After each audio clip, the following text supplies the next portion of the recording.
सबसे पहले हमारी सहयोगी है मारिया शकील जी, पूछिए सवाल। थोड़ा सा रुकेंगे ताकि कैमरे का फ्रेम आप पर आ जाए, आपकी तो प्रैक्टिस है टीवी की जी। नदवी साहब, मैं खुदा को मानती हूँ, पहले मैं इसी प्रमाइस से शुरू कर रही हूँ और ये बता रही हूँ आपको, मैं मानती हूँ, लेकिन कुछ सवाल हैं जो जावेद साहब ने उठाया, उसका जवाब आपको देना चाहिए।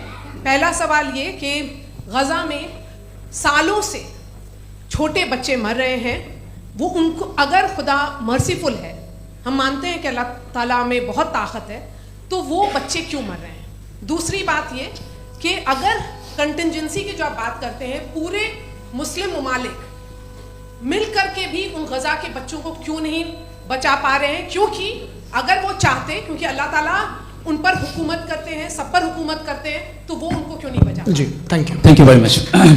बहुत अच्छा किया आपने इस चीज को जिक्र कर दिया, मैं इसको और अच्छे से एक्सप्लेन करने की कोशिश करता हूं। देखें, जहां तक आपने कहा कि गजा के बच्चों को मारा जा रहा है, देखिए दो वर्ल्ड व्यू है, एक एथीस्टिक वर्ल्ड व्यू, एक थीस्टिक वर्ल्ड व्यू है।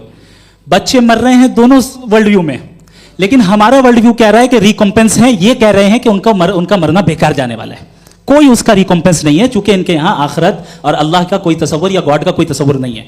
आपने ये सवाल किया कि गॉड मर्सीफुल है, क्यों नहीं रोकता। ये मैंने बताया कि ये मिसकंसेप्शन है लोगों के दरमियान कि गॉड को सिर्फ मर्सीफुल और ओमनीपोटेंट समझते हैं। गॉड के सिर्फ यही दो एट्रीब्यूट्स नहीं है, गॉड के कई सारे एट्रीब्यूट्स हैं, उनमें से अल हकीम भी है, उनमें से ऑल वाइज भी है, ऑल नोइंग भी है। लिहाजा अगर इस दुनिया में किसी को तकलीफ आ रही है और गॉड उसको नहीं रोक रहा है, वो इसलिए नहीं रोक रहा है चूंकि इंसानों को फ्री विल दिया गया है। ठीक इसी तरीके से अगर एक डॉक्टर किसी छोटे बच्चे को इंजेक्शन लगा रहा है, उसे तकलीफ पहुंच रही है, उसके लिमिटेड पर्सपेक्टिव के एतबार से यह गलत हो रहा है और डॉक्टर बुरा है। लेकिन जब आप ब्रॉडर पिक्चर को देखेंगी, आपके और हमारे पास सिर्फ एक पिक्सल है, हमें इतना नजर आ रहा है कि गजा में कत्ल हो रहा है, लेकिन इसके पीछे कितना रिकॉम्पेंस उनको मिलने वाला है, पूरा पिक्चर गॉड के पास है। तो एक पिक्सल से आप पूरे पिक्चर को कभी भी जज नहीं कर सकती। आप इसमें कुछ जोड़ना चाहेंगे?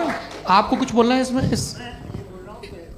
भैया आपने बहुत अच्छा जस्टिफिकेशन दिया, या आप वो जो वहाँ के प्राइम मिनिस्टर इजराइल के उन्हें भेजिए, वो बहुत खुश होंगे। आप जस्टिफिकेशन दे देना कि अगर गॉड नहीं है तो बच्चे क्यों मर रहे हैं, आप बताएं। वो ये सवाल पूछ रहे हैं कि अगर आप ईश्वर का अस्तित्व नहीं मानते हैं तो उन बच्चों की मौत को आप कैसे इंटरप्रेट करते हैं?